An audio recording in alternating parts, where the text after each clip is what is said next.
ya Kadeko bakotaki na ville ya Bunia en chair et en os. De rebelles baye ko déclarer liberté ya baninga na bango ba rebelle oyo gouvernement na biso ekangaki bango.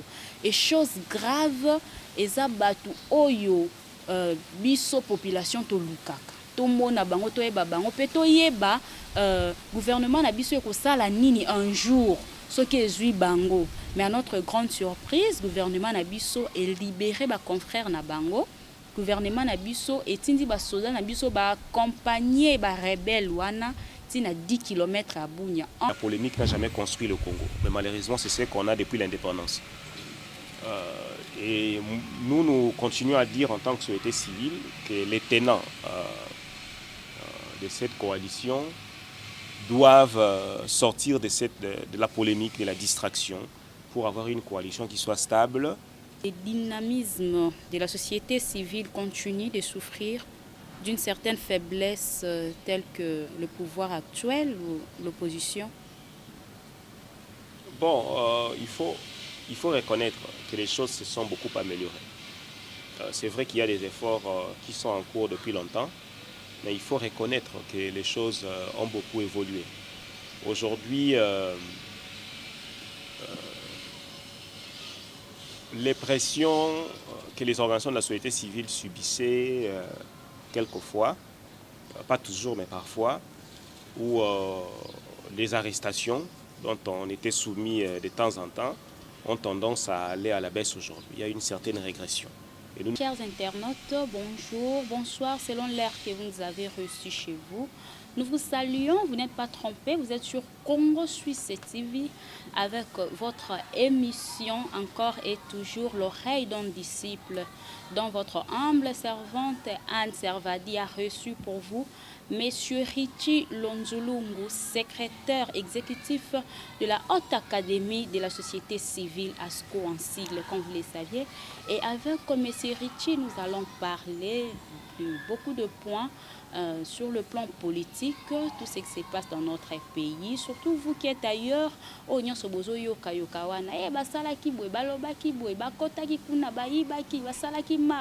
donc tout ça, nous allons parler aujourd'hui avec M. Richie Lonzulungu, secrétaire exécutif de la Haute Académie de la Société Civile. Soyez toujours branchés, très chers internautes, nous sommes là toujours pour vous informer. Comme je vous avais promis, nous sommes sur ce plateau avec M. Richie Lonzulungu, secrétaire exécutif de la Haute Académie de la Société Civile. Voilà, il est là, vous l'avez vu, très chers internautes, et nous allons parler de la politique de notre pays et toucher quelques points de fonctionnement de la société civile. Bonjour, Monsieur Richie. Bonjour, Madame. Vous allez bien? Nous allons très bien et nous vous remercions pour être venu nous solliciter pour cette interview. Merci, c'est moi qui vous remercie. Monsieur Richie, nous allons parler de la malice de la Codeco. Chers internautes, quand nous parlons de la Codeco, nous voyons de rebelles de l'Est. Ba rebelles au boyo kakawana, ba violaki, ba bomaki. Ce sont on appelle de malice de la Codeco. Papa, malice ya Codeco. Bakotaki na ville ya Bunia en chair et en os. De rebelles baye ko déclarer liberté ya baninga na bango ba rebelle oyo gouvernement na biso ekangaki bango. Et chose grave eza batu oyo biso population to lukaka. Tomona bango toyeba bango pe toyeba gouvernement na biso ekosala nini un jour ce qui est bango. Mais à notre grande surprise, gouvernement na biso est libéré ba confrère na bango. Gouvernement na biso et tindi ba soldat na biso ba accompagner ba rebelle wana tina 10 km à Bunia. En plus, ba pesi bango ration. Comment jugez-vous cet acte de notre gouvernement? Bon, vous devez savoir que des groupes rebelles qui fonctionnent ici au Congo, ce sont des groupes qui sont identifiés. Donc, vous avez juste parlé des Codeco et des événements qui ont eu lieu récemment, que nous avons aussi appris. Moi, je pense que notre gouvernement est dans un processus de pacification du pays. Et dans ces cadres, beaucoup d'actions sont entreprises notamment pour amener des groupes armés, des groupes rebelles à déposer volontairement les armes. Mais en même temps, vous savez aussi qu'il y a l'offensive qui est en cours toujours au niveau de l'Est de la République, dans cette partie même de la République, pour déloger les milices qui ne prêtent pas volontairement à l'offre du gouvernement. Et il y a beaucoup d'actions que le gouvernement est en train effectivement de mettre sur pied pour pouvoir donner des solutions à tous ces problèmes-là. Nous ne pouvons qu'appeler tous ces groupes armés qui nous suivent certainement à arrêter de placer le Congolais sur le chemin de la croix. Ouais. Chaque jour, nos populations sont sur le chemin de la croix. Chaque jour, nos populations sont censées quitter leur localité pour fuir ces mêmes rebelles. Donc il faut que tout ça puisse s'arrêter. Et je pense que c'est la logique du gouvernement et du pouvoir en place. Donc nous ne pouvons que réitérer l'appel du gouvernement à tous ces groupes armés d'arrêter d'inquiéter les populations congolaises et de suivre le processus de pacification qui est en cours. Je pense que c'est une belle offre quand le gouvernement veut traiter pacifiquement ce genre de problème. D'ailleurs, ce n'est pas une première. Ouais. Si vous voyez des pays comme le Brésil ou encore la Colombie, il y a des processus comme ça. Vous avez juste appris parler des FARC, qui étaient des rebelles très actifs au niveau de la Colombie. Il y a des processus comme ça pour la résolution pacifique. Et moi, je pense plutôt que ça, c'est bien pour ces groupes armés-là. Parce que le gouvernement... Après reste le gouvernement. Vous avez tous ces groupes, certains qui se sont entêtés au niveau de l'Est, et vous avez des dommages qu'ils enregistrent avec le groupe armé. Donc, si vous êtes Congolais, vous êtes dans ces groupes armés, vous savez certainement la souffrance auxquelles vos populations sont soumises. Donc, vous êtes Congolais, vous intervenez dans ce genre de groupe. Nous vous invitons à rejoindre l'appel du gouvernement pour mettre fin à la souffrance des populations congolaises. Voilà, on vous appelle, on vous exhorte, vous qui êtes dans ces bandes des rebelles, de venir répondre à l'appel des gouvernements juste pour la paix. La paix nous fera tous bien et nous tous, on est Congolais, voilà. Monsieur Richie, Martin Fayoulou et Théodore Ngoyi, entendu ce mercredi au parquet général de Kinshasa. Comment voyez-vous la rencontre entre Martin Fayoulou, M. Théodore et la justice congolaise? Bon, je pense d'abord qu'il y a eu une plainte qui avait été déposée par une ONG dont j'ignore le nom, contre ces deux concitoyens qui avait été déposée en justice. Et lorsqu'une plainte est déposée en justice, la justice a le travail d'inviter et d'entendre toutes les parties. C'est tout ce qu'il y a de plus traditionnel après la justice verra si les questions mises à leur charge, si ce sont des questions fondées ou non. Ça ne peut arriver qu'après qu'on ait bien entendu écouté les deux parties. Donc je ne pense pas que... Je suivis quelques informations ce matin. Je ne sais pas si l'opposant Martin Fayoulou s'est pointé en justice, mais ce que je sais, c'est que l'opposant Théodore Ngoyi avait dit qu'il n'était pas disposé à y être aujourd'hui et qu'il ira demain. Donc cela fait partie aussi de l'état des droits, où lorsqu'on me cite, moi, M.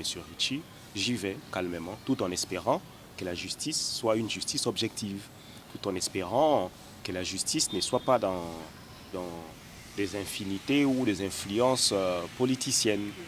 Donc nous allons continuer à suivre ce qui se passe. Nous ne pouvons qu'appeler les magistrats congolais à l'objectivité. Nous savons qu'ils font leur travail, mais le travail doit être fait objectivement. Parce que surtout, tous les actes que nous posons ont une connotation historique. Ce sont des choses que nous continuerons à lire d'année en année. Et vous savez, lorsque vous avez pris des mauvaises décisions, même si cela peut ne pas s'avérer être le cas aujourd'hui, dans 10 ans, dans 20 ans, dans 25 ans, les gens arriveront à trancher que c'était une mauvaise décision. Et même si vous êtes mort en ces moments-là, c'est votre mémoire qui est souillée. Ouais. Je ne pense pas que vous serez à l'aise lorsque vous partirez, que les gens disent que vous avez rendu. Mais je sais que nous avons une justice qui est professionnelle, nous avons des magistrats qui font un bon travail. Moi, je ne peux que les appeler à davantage d'objectivité. Et nous, en tant que société civile, allons continuer à suivre ces processus pour vraiment nous assurer que ce soit un processus transparent. Monsieur Théodore appelle à un processus transparent à notre justice. Papa Théodore, la parole de Monsieur Mike Mukebai face à son parti Lamuka. Monsieur Mike Mukebai démissionne étant que conseiller spécial et de la communication dans Lamuka. Il dit, par rapport au comportement de M. Fayoulou et Adolphe, il paraît, entre parenthèses, qu'ils apportent le tribalisme dans les pays. Est-ce que M. Mike Mukebai est corrompu quelque part pour atteindre un fait, juste pour dire qu'il démissionne? Comment vous pouvez parler de ça? Bon, vous savez, je reçois beaucoup de vos amis ici avec des questions comme ça. Moi, je suis anti-polémique. Je n'aime pas la polémique. Je pense que la polémique, ça nous fait perdre du temps au Congo. Depuis l'indépendance, c'est la polémique, jusqu'à aujourd'hui. Et nous avons perdu beaucoup de temps inutilement dans ça. Qu'il ait démissionné, certainement, c'est son choix. Qu'il ait avancé des argumentaires, c'est son choix. Moi, en tant qu'analyste sociopolitique, je constate seulement que lorsqu'on appartient à un groupe, cela émane du processus qu'on peut se retirer à n'importe quel moment. Bon, après, les politiciens, ils ont cette façon de toujours chercher à tirer du crédit derrière chaque circonstance, derrière chaque situation. Ça, c'est propre aux politiques et ils savent ce qu'ils veulent dedans. Donc, quelqu'un a émis ses avis, comme notre ami et camarade Mike Mukebai, ce sont ses avis à lui. Peut-être vous devez faire un sondage au niveau de la population pour chercher à savoir si effectivement ce que notre camarade aurait dit est la même perception au niveau de tout le Congolais. Mais quand ça vient de lui, je pense que c'est dans ses droits légitimes de dire tout ça. Et cela fait partie du processus normal d'appartenir à un camp ou de partir à n'importe quel moment. Très chers internautes, je vous rappelle ici, dans ces plateaux, nous avons reçu pour vous M. Richie Lonzulungu, secrétaire exécutif de la Haute Académie de la Société Civile, ASCO en sigle, dont nous sommes en train de décortiquer, de déplorer, de parler, de marteler sur ce qui se passe ici dans notre pays, la RDC, donc la République démocratique du Congo. Monsieur Richie, quel est le comportement de la société civile face à la coalition FCC Cash? Bon, vous savez que nous, au niveau de la société civile, d'abord, peut-être qu'il faut, avant d'arriver à la coalition, parler de ce qu'a été jusque-là, depuis l'indépendance, le mode de passation de pouvoir au Congo. Lumumba avait été assassiné. Mobutu a pris le pouvoir après un coup d'État contre le président Joseph Kasavubu. Après, Mobutu lui-même avait été déposé par Laurent Désiré Kabila. Laurent Désiré Kabila avait été assassiné. Son fils Joseph avait pris le pouvoir. Et nous étions tous très intéressés à voir comment ces processus allaient s'achever. Et surtout, nous, en tant que société civile, avions parié sur le fait que le pays ne devait pas retomber sur son passé sombre. où vous avez des coups d'État, où vous avez des ceci. Et je pense que nous y avons beaucoup travaillé nous-mêmes aussi, en tant que société civile, pour que les résultats que nous avons obtenus au fil des années soient ceux que nous avons aujourd'hui. Notamment une passation pacifique des pouvoirs en 2018. Mais après, cette passation s'est amenée avec tous ces aléas. Donc, vous avez un chef d'État qui est dépourvu de majorité au niveau du Parlement congolais. Vous avez un autre camp qui détient la majorité au niveau du Parlement. Bon, ils peuvent faire le choix de travailler en cohabitation. Ça signifie que le chef de l'État accepte volontiers de ne pas s'associer avec les autres, d'avoir sa présidence de la République en tant qu'institution, lui-même en tant qu'institution président de la République, et d'avoir les autres en tant que gouvernement. Mais dans la mémoire collective, le Congolais, ils estiment que c'est le président qui gère. Le Congolais, ils estiment que le bilan, c'est le président qui les défend. Donc, même si le président accepte une cohabitation, lorsque les prochaines élections arrivent, les Congolais diront qu'il a échoué. Si les autres n'ont pas bien travaillé, on dira que le président a échoué. Donc, face à toutes ces réalités-là, et ce n'est pas une première aussi, c'est comme ça que cette coalition avait été mise en place.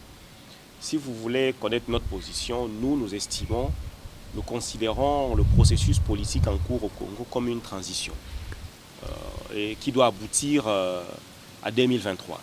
Donc nous faisons tout ce que nous pouvons faire pour nous assurer qu'il n'y ait pas de perturbations dans ces processus politiques qui sont en cours. Pourquoi? Parce que le Congo venait d'avoir sa première passation pacifique du pouvoir. Si nous tenons jusqu'en 2023 et que nous avons des nouvelles élections en 2023 qui consacrent, à titre d'exemple, une autre passation pacifique du pouvoir, la démocratie aura été consacrée au Congo. Le Congo, ça sera difficile à ces moments-là pour que le Congo retourne encore dans le passé des coups d'État, de ceci, parce qu'on aura cumulé deux passations. Ou encore, on aura atteint 2023 et que de nouvelles élections à ces moments-là seront organisées. Donc nous fixons le cap sur 2023. Et nous veillons en tant que société civile que le processus en cours ne résulte pas à une crise politique majeure qui pourra mettre en péril toute la suite de choses. Donc, ensemble, nous devons aller jusqu'en 2023. Et pour aller ensemble jusqu'en 2023, cela appelle au sens d'État. Il faut être des hommes d'État, il faut être des femmes d'État. Les hommes d'État, ils ne discutent que des questions d'État et ils ne reviennent pas sur des subjectivités. Malheureusement, depuis que nous avons cette coalition au pouvoir, c'est plus dans la subjectivité. Tel a dit ceci, tel a déclaré ceci, on le commente, on crée la polémique. Juste comme je vous le disais il y a quelques minutes, que la polémique n'a jamais construit le Congo. Mais malheureusement, c'est ce qu'on a depuis l'indépendance. Et nous continuons à dire en tant que société civile que les tenants de cette coalition doivent sortir de la polémique, de la distraction, pour avoir une coalition qui soit stable, qui s'achemine jusqu'en 2023 et le destin va se définir en 2023. Le Congo n'a pas besoin d'une crise politique majeure aujourd'hui ou demain qui va mettre en péril toute la suite. Monsieur Richie Lonzulungu, est-ce vrai que la société civile exige la démission des acteurs de la CENI? Bon, vous avez mal dit mon nom. Moi, mon nom, c'est Monsieur Richie Lonzulungu. Lonzulungu. Oui, parce que quand vous dites mal mon nom et puis quelqu'un il veut me contacter là-bas, il cherche partout, les messieurs là n'existent pas. Il dit c'est un extraterrestre ou quoi. Du coup, il apparaît, on le cherche partout, il n'est pas là. Nous continuons dans cette émission avec M. Richie Lonzulungu, comme il vient bien de mentionner, là vous avez bien entendu aussi. Ma question était, est-ce vrai que la société civile qui exige la démission des acteurs de la CENI? Est-ce que la société civile exige la démission des acteurs de la CENI? Je pense que non. Ça c'est... Il y a une équipe qui est en place à la CENI dont le mandat a expiré. Et conformément à la loi, à l'expiration du mandat de 6 ans, il faut le remplacement de cette équipe par une nouvelle équipe. Et vous connaissez la loi organique de la CENI qui spécifie que 3 membres de la plénière de la CENI viennent de 3 membres de la plénière de la CENI viennent de la société civile, dont le président de la CENI, et 10 autres membres, dont 6 membres viennent de la majorité parlementaire et 4 autres membres viennent de l'opposition parlementaire. Donc, c'est un processus normal. Le mandat de ceux qui dirigent maintenant la CENI a pris fin et nous sommes dans un processus pour le faire remplacer. Et la société civile intervient dans ces débats en tant que composante pour remplacer le sien. Donc, il n'y a pas de question de demande de démission de l'équipe de la CENI parce que cette équipe est fin mandat. Un processus de remplacement est en cours. Donc c'est ça. Quelle est l'image que la société civile donne par rapport aux marches faites de partis politiques différents tels que FCC, Cash, Lamuka? Oui, bon, vous savez, les marches sont une expression démocratique. Et je pense que cela est consacré tant dans la Constitution congolaise que dans des instruments régionaux, continentaux et internationaux.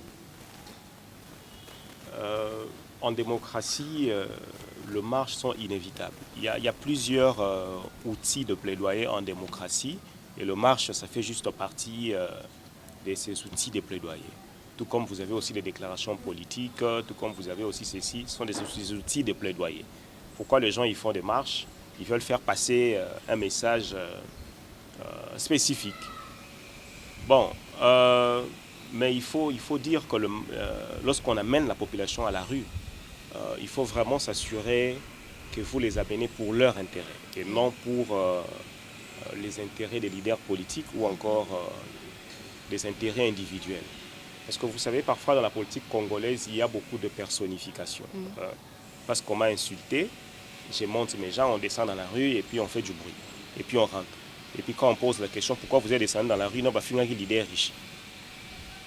C'est comme ça parfois que la population congolaise est amenée sur les rues. Donc les marches sont une expression purement démocratique que nous défendons, que nous allons continuer à défendre parce qu'il ne faut pas enfreindre les libertés. Mais il faut s'assurer que quand vous amenez les gens sur la rue, que ce soit pour leur intérêt. Et les leaders politiques, les leaders sociaux que nous sommes, doivent être assez honnêtes et assez authentiques lorsqu'ils disent aux populations de descendre sur les rues. Mais en même temps, il faut s'assurer que les gens ne viennent pas sur la rue pour casser les choses. Les marches, vous avez juste suivi la situation en France avec les Gilets jaunes qui ont marché pendant plus de 3 mois contre le pouvoir du président Macron. Mobilisation chaque samedi, chaque week-end. Il ne faut pas casser les choses. Si vous voulez faire vos marches, vous le faites calmement, vous respectez l'itinéraire de la police, parce qu'il faut savoir aussi que tous on n'adhère pas forcément aux mêmes choses. Moi, je prends mon sac, j'y vais travailler, j'ai besoin de prendre un transport. Toi, tu pars marcher pour les intérêts de ton parti ou parce qu'on a insulté ton leader. Mais après, moi, je dois m'assurer d'arriver à mon bureau. Il ne faut pas que j'arrive sur la rue et la rue est bloquée. Et barrée, que la rue est barrée, moi, je ne peux pas aller travailler. Ça, c'est de gens qui violent les libertés d'autres gens. Donc, si vous organisez bien la marche, vous suivez les itinéraires sans déranger le public, ça ne pose absolument aucun problème en démocratie.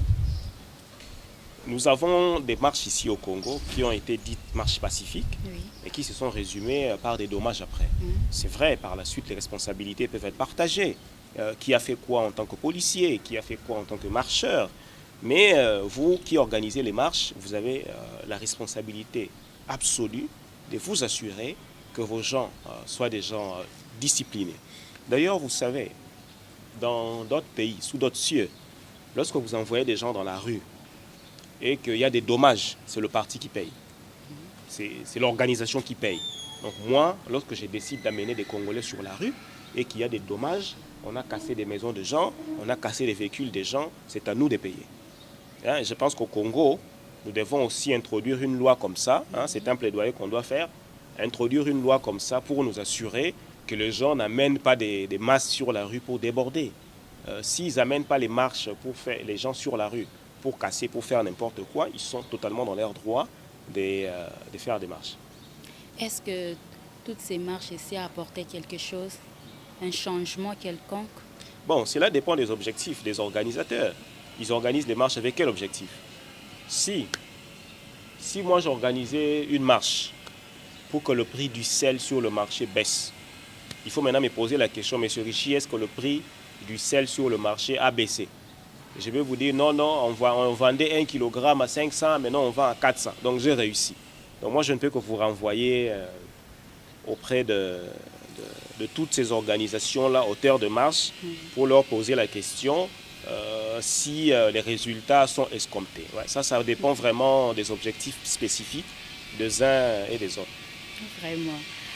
Je vous rappelle que nous sommes ici avec M. Richie Lontulungu, secrétaire exécutif de la Haute Académie de la Société Civile ASCO en sigle. M. Richie, quel est le rôle de la société civile dans la prévention de l'instabilité en RDC sur le plan politique, économique et sécuritaire? Bon, vous savez, la société civile travaille beaucoup. Tant sur le plan économique, sur le plan social que sur le plan politique et sécuritaire, pour nous assurer, effectivement que le pays maintienne une bonne viabilité, une certaine stabilité. Et lorsque vous allez à la base, vous avez beaucoup d'organisations de la société civile de développement qui apportent un appui social direct aux populations, qui aident les populations dans l'agriculture, dans l'entrepreneuriat, dans ceci. Pourquoi la société civile fait ce travail-là? Parce que quand des jeunes Congolais, quand des Congolais n'ont pas de travail, mais qu'ils ont des capacités, ils peuvent facilement aller dans des groupes armés et devenir des éléments négatifs contre leur propre pays. Quand il n'y a pas de travail, les gens ils prennent facilement des offres, on leur dit venez, on vous recrute, on vous paye des $100. Ils vont dans ces offres-là.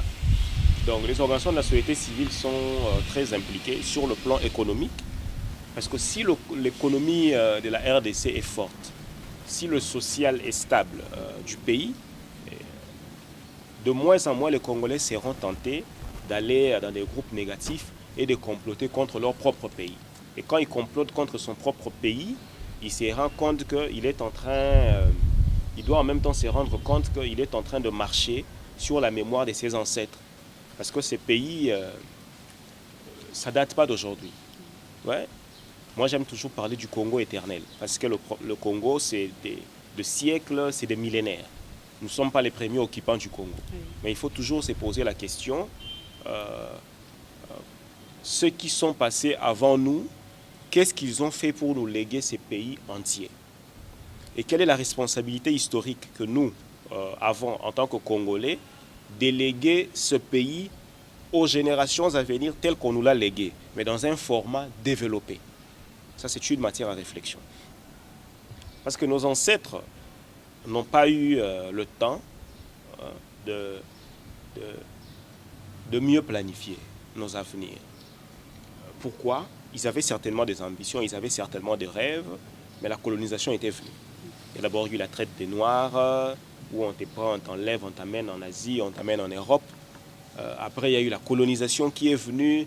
Donc, nos ancêtres ont vu leurs rêves, leurs aspirations bousculées dans tous les sens. Ils n'ont pas eu le temps de préparer pour nous ce que nous avons la responsabilité de préparer pour les générations à venir. C'est de notre responsabilité. Et j'ai toujours dit aux Congolais que nous ne devons pas nous considérer comme un peuple jouisseur. Nous devons plutôt être un peuple bâtisseur. Vous voyez en Europe, aujourd'hui les gens jouissent. Oui. Ouais? Les gens jouissent, ils ont la sécurité sociale, parce que les gens y ont travaillé. Mais nous ne sommes pas en phase de jouir. Nous sommes en phase de construire.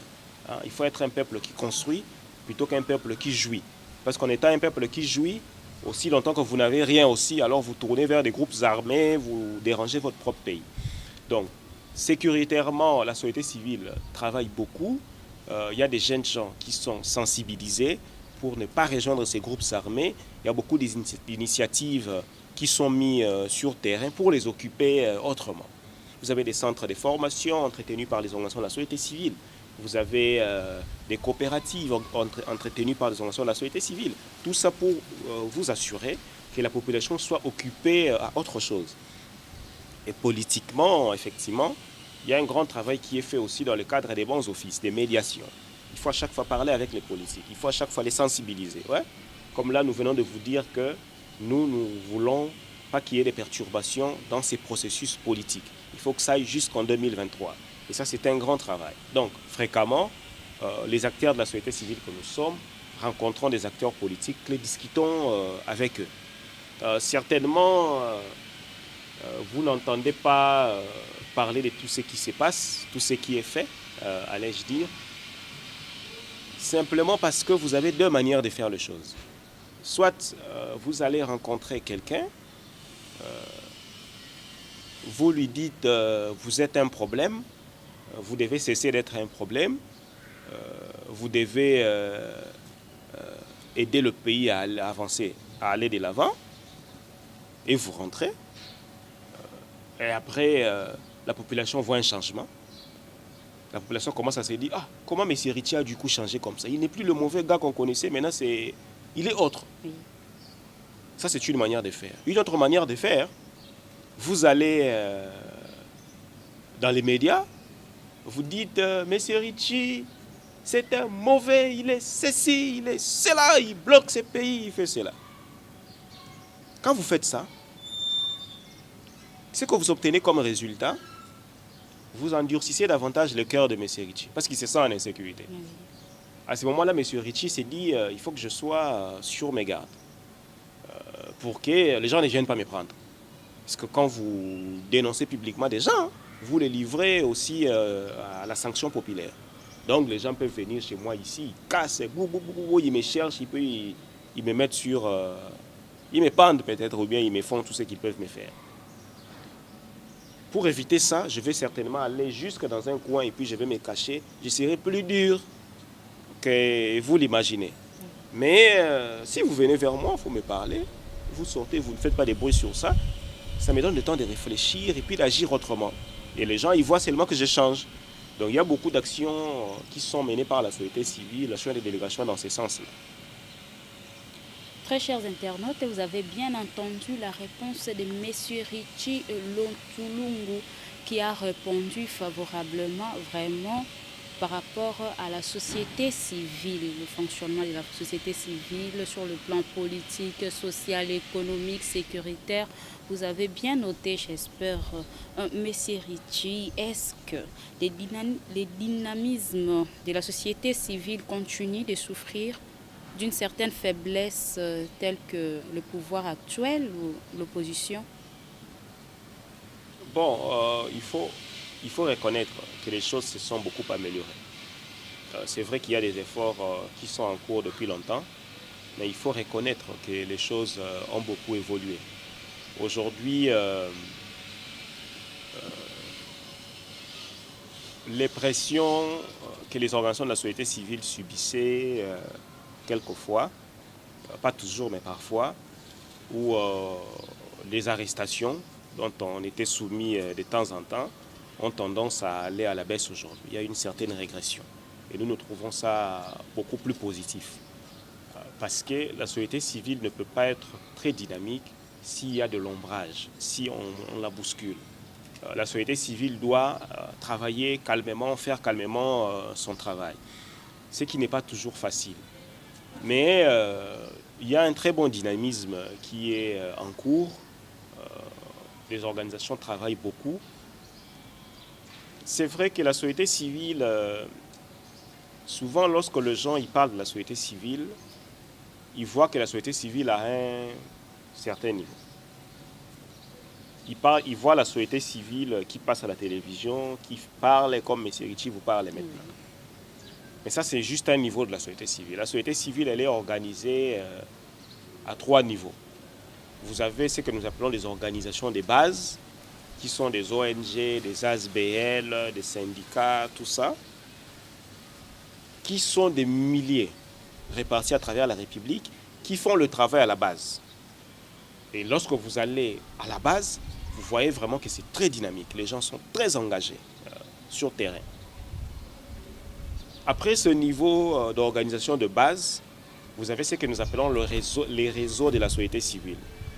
Les réseaux de la société civile, ce sont des organisations de base, 2 ou plusieurs organisations de base qui militent pour un même objectif. Ils décident de se mettre ensemble pour être beaucoup plus efficaces dans leur plaidoyer, dans tout ce qu'ils font. Ils créent un réseau. C'est comme ça que vous avez des histoires comme Azado, qui est un réseau de droits de l'homme. Lorsque vous allez dedans, vous trouvez des organisations de la société civile qui militent pour les droits de l'homme. Et vous avez plusieurs réseaux comme ça. Des réseaux électoraux comme CAS, comme Simocel. Vous avez des réseaux de développement comme CNOND. Ça, là, c'est 2, 3 organisations militant pour un même objectif dans un même secteur qui se mettent ensemble pour être beaucoup plus efficaces. Et dans un réseau, généralement, vous avez un porte-parole, vous avez un rapporteur. Quelle est leur mission? Leur mission, c'est de passer, de parler. Leur mission, c'est de vous représenter. À part ces gens, vous avez les plateformes, qui est la 3e composante de la société civile. Les plateformes, ce sont des regroupements de 2 ou plusieurs réseaux. Donc 2 ou plusieurs réseaux peuvent décider de se mettre ensemble. Ils créent ce qu'on appelle une plateforme. Vous avez des histoires, des plateformes comme Nouvelle Société Civile avec mon aîné Jonas Tchombela. Vous avez la Socico, vous avez Société Civile Force Vive. Ça, ce sont des plateformes de la société civile. Vous avez aussi le cadre de concertation qui est une plateforme aussi de la société civile. Donc les plateformes, ce sont des regroupements des réseaux. Les réseaux, ce sont des regroupements des organisations de base. Les organisations de base, ce sont des ONG, des ASBL qui travaillent sur le terrain. Alors généralement, lorsque vous entendez du bruit, des déclarations de ceci, ça vient généralement des réseaux et des plateformes. Parce que leur mission, c'est justement de prendre la voix pour faire pousser. Donc sur le plan du travail, il y a un fort dynamisme. Et par rapport au régime en place, je pense qu'il y a une progression dans le sens du respect du travail des acteurs de la société civile. Voilà.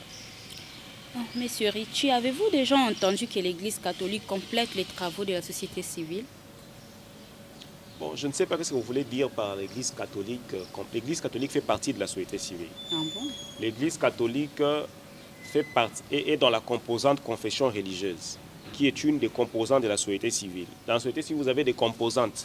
Et l'Église catholique est dedans. Donc, ils font le travail en tant que société civile. Ouais.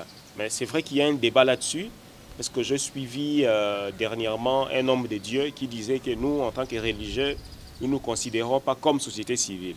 Mais nous nous considérons comme société civile dans le sens élargi.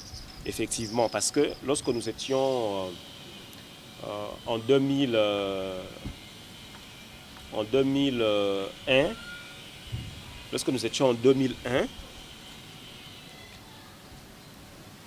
nous avions dit que pour que la société civile soit représentative de toutes les composantes, parce que les acteurs de la société civile, ce sont des acteurs qui agissent en dehors du mécanisme étatique. Et les églises, ils sont aussi en dehors du mécanisme étatique. Les syndicats, ils sont en dehors. Les ordres des avocats, des archives, ils sont aussi en dehors du mécanisme étatique. Donc, les syndicats des médecins, ils sont en dehors du mécanisme étatique. Donc, tous ces gens-là, ils sont dans la société civile, en réalité. Mais maintenant, pour parler d'une société civile qui comprend tous ces gens-là, nous avons dit en 2001 que nous devons parler des sociétés civiles forces vives. Nous devons commencer à parler des forces vives. Lorsque nous disons les forces vives, cela implique les ASBL, les ONG, les syndicats, les ordres, les confessions religieuses, tout ça. Donc, société civile, force vive. Ce n'est pas à confondre avec l'organisation société civile sans force qui est une plateforme. Parce que cette organisation, ça c'est une plateforme de la société civile qui n'est pas dans le sens de ce qui avait été décidé en 2001. Donc l'idée était d'utiliser le concept société civile force vive pour impliquer toutes ces catégories-là. Mais bon, comme il y a une organisation qui a pris ces noms comme nom d'une organisation, cela n'était plus applicable. On ne pouvait plus l'utiliser pour le tout. Donc ce qui fait que nous disons seulement société civile. Donc ça implique la Synco, ça implique tout le monde. Donc ils sont dans la société civile. L'Église catholique est dans la société civile. J'espère que vous avez compris, très chers internautes. Monsieur Ritchie, comment la société civile gère l'absence et la mort de Monsieur Lumumba, qui était membre de la société civile? Vous voulez parler de Lumumba ou j'ai pas bien compris la question? Mulumba. Ah, ok. L'abbé Mulumba. L'abbé Mulumba, oui. Chef de la maison civile du chef de l'État. Bon, vous savez que lui, d'abord, c'est un père. Il représentait beaucoup pour nous, notamment en termes de sagesse. Parce que dans la société civile ici, vous avez plusieurs générations qui fonctionnent en même temps. Vous avez des très jeunes, vous avez des jeunes, vous avez des vieux, vous avez des semi-vieux, vous avez des grands sages comme l'abbé Mulumba. Lui, il est dans cette catégorie, il était dans cette catégorie des grands sages, de gens vers qui vous pouvez recourir pour avoir sa sagesse, vers qui vous pouvez recourir avant de prendre des positions, vers qui vous pouvez recourir dans votre réflexion. Donc il a été d'une grande contribution, tant au niveau de l'Église qu'au niveau de la société civile. Et il faut dire vrai que son décès nous a pris par surprise et nous aurons aimé lui dire que nous l'avons aimé beaucoup, que nous avons aimé son travail, que nous avons aimé son énergie. Il avait beaucoup d'énergie, l'abbé Mulumba. Mais la situation est telle que sa mort nous a pris par surprise. Et nous n'avons que des opportunités comme ça, comme vous nous les donnez, pour dire combien nous l'avons apprécié, combien nous avons aimé son travail, que son âme repose en paix. Que son âme repose en paix. Monsieur Ritchie, si aujourd'hui notre justice donnait la liberté provisoire à monsieur Vital Kamerhe, est-ce que la société civile serait content ou mécontent? Non, vous savez, la justice, elle est indépendante. Tous nous voulons d'un état de droit. Un état de droit, ça veut dire la justice, elle est indépendante et elle ne subit aucune influence. Si la justice prend une décision d'accorder une liberté provisoire au président Vital Kamerhe, la société civile, cela ne dérangerait pas la société civile. Pourquoi ça doit nous déranger? C'est une décision de justice. Donc, si nous voulons construire le Congo, nous devons être respectueux de nos propres textes. Nous sommes allés en 2005, nous sommes allés au référendum, nous avons voté une constitution qui consacre l'indépendance de la justice. Donc, ce n'est pas parce que je ne suis pas de l'UNC, on a libéré provisoirement Kamerhe qui se doit me déranger. Ça doit me déranger pourquoi? Donc si la justice prenait une décision comme ça dans ce sens aujourd'hui, nous on ne va que constater en tant que société civile. Parce que nous supposons que la justice elle est indépendante et que la justice fait son travail de manière autonome. Et vous savez que dans la procédure de justice, il y a tous ces éléments-là. Il y a la présomption d'innocence, il y a la condamnation, il y a les libertés provisoires, il y a les appels, il y a les ceci. Donc, il faut que la justice congolaise fonctionne avec tous ces éléments-là. Donc, si les juges font recours à l'un des éléments et ils accordent la liberté provisoire au président Vital Kamerhe, c'est un citoyen congolais, la société civile ne va que constater. Donc, nous ne pouvons pas déranger le travail de la justice. La société civile va que constater ce que fera notre justice. Nous vous remercions, très chers internautes, de pouvoir nous suivre, de pouvoir nous donner ce temps de nous suivre. Je vous rappelle que ici, dans ces plateaux de Congo Suisse TV, nous avons reçu pour vous Monsieur Ritchie Lontulungu, secrétaire exécutif de la Haute Académie de la société civile, ASCO en sigle, dont nous avons parlé de points phares, de ce qui dérange les pays politiquement. Nous avons essayé un peu de balader partout. Vous nous avez bien suivi, nous vous remercions. Et nous saluons le président Maître John en Suisse. Là, nous vous saluons déjà. Et nous saluons aussi le caméraman Osé Mido. Là, monsieur est en train déjà de mettre son cache-nez. Nous savons tous les gestes barrières pendant qu'il n'a même pas salué quelqu'un. Bon, je salue tous les frères et sœurs qui nous suivent depuis l'étranger. Je reçois généralement beaucoup de vos messages, beaucoup de vos suggestions. Cela nous construit davantage. Donc je serai très ouvert quant aux observations que vous allez nous faire par rapport à cette interview. Nous vous saluons tous, nous saluons aussi tous les Congolais qui nous suivent. Nous leur demandons de rester citoyens et d'aider le Congo. Le Congo a beaucoup de défis, le Congo a beaucoup de problèmes qui appellent à l'implication des citoyens congolais, à l'implication sans condition des Congolais. Donc il y a beaucoup de demandes au niveau du Congo. Nous devons nous disponibiliser pour faire le travail du Congo, pour que les générations à venir puissent en bénéficier.